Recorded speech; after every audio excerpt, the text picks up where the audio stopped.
أعوذ بالله من الشيطان الرجيم. بسم الله الرحمن الرحيم. السلام عليكم ورحمة الله. الحمد لله الذي هدانا لهذا وما كنا لنهتدي لولا أن هدانا الله. أشهد أن لا إله إلا الله وحده لا شريك له وأشهد أن محمدا عبده ورسوله.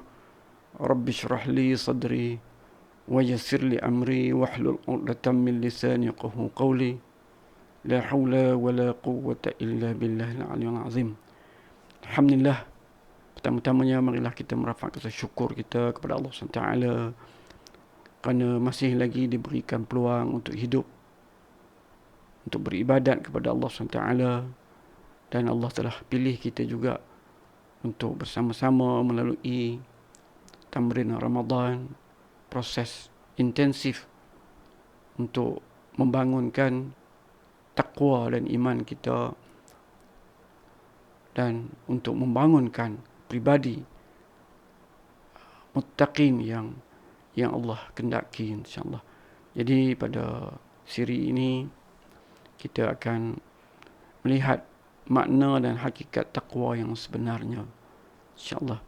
Jadi sebelum ni kita telah bincang yang tujuan utama tu ataupun tujuan khusus Allah SWT mensyariatkan puasa adalah untuk membangunkan takwa.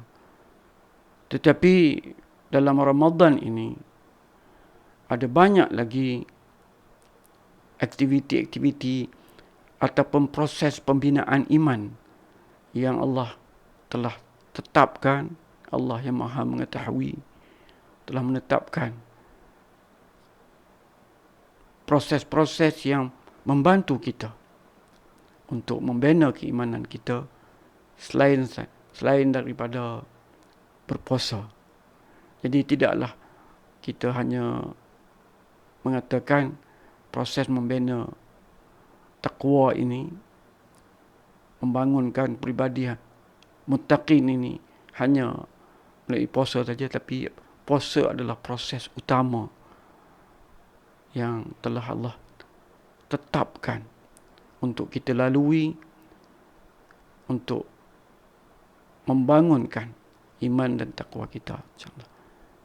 Jadi takwa adalah beribadah kepada Allah dengan mengerjakan semua yang Allah wajibkan dan juga yang disunatkan, sekaligus menjauhi semua yang diharamkan dan juga dimakruhkan.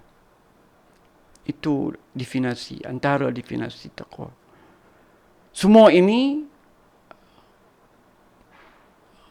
penjagaan diri kita daripada maksiat ataupun yang diharamkan, dan juga perlaksanaan ibadah yang Allah wajibkan dan yang disunatkan. Semua ini mestilah berasal daripada takut dan cinta kita kepada Allah SWT.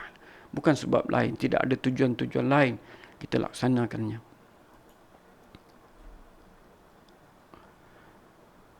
Takwa yang bertempat di hati tidak terbatas kepada rasa takut ataupun khasyah saja. Kerana dalam takwa ada rasa takut dan ada juga rasa mengharap kurnia Allah SWT.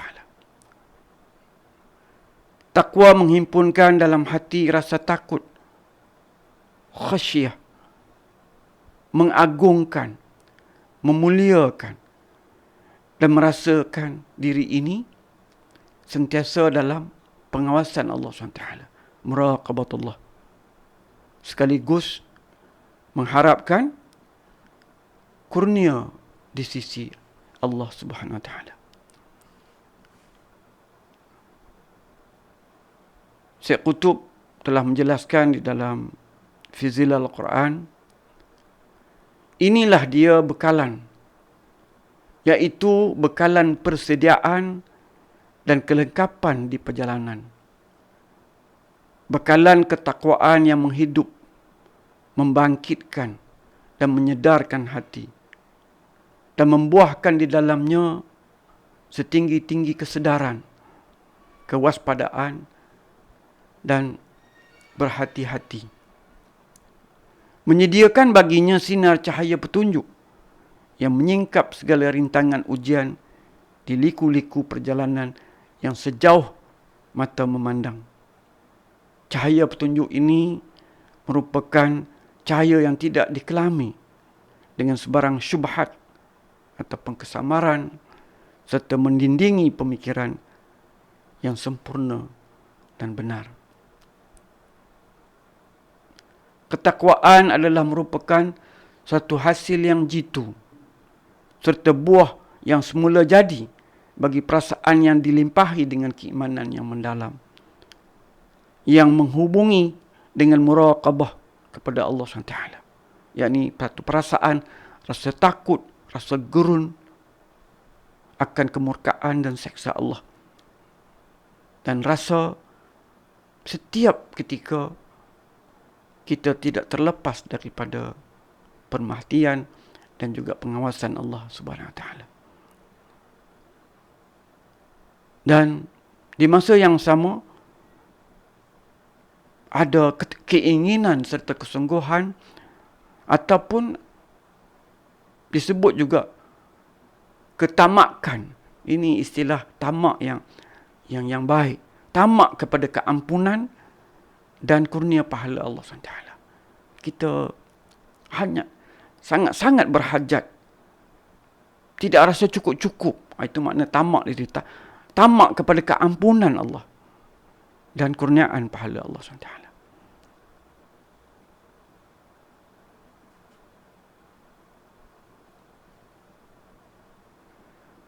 Dan kita tutup tazkirah kita pada siri 5 ini dengan kita baca surah Az-Zumar ayat 10. Saya bacakan terjemahannya saja. Hai hamba-hambaku yang beriman, bertakwalah kepada Tuhanmu.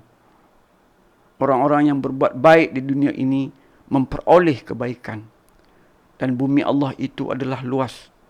Sesungguhnya hanya orang-orang yang bersabarlah yang dicukupkan pahala mereka tanpa batas.